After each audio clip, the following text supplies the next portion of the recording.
ready. Okay, so this here is the scapula. You have the coracoid process here, the acromion here, spine and scapula here.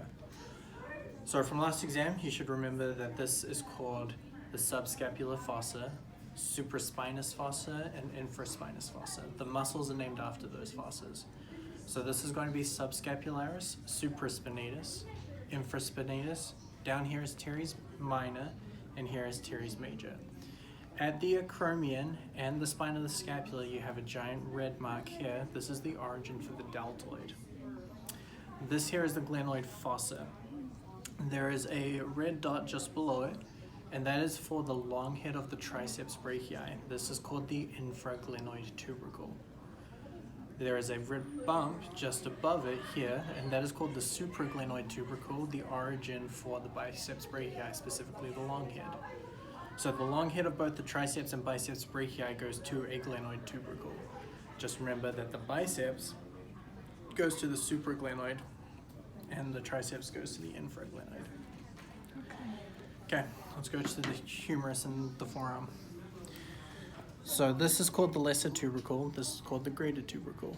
The lesser tubercle has one insertion point, which means one muscle. That muscle is going to be subscapularis. On the greater tubercle, you have supraspinatus, infraspinatus, and teres minor, in that order.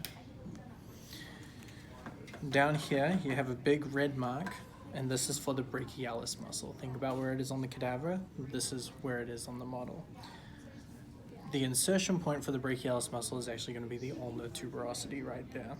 And the insertion point for the biceps brachii is going to be that muscle right there. It's going to be that point right there, the radial tuberosity, and you can see that blue.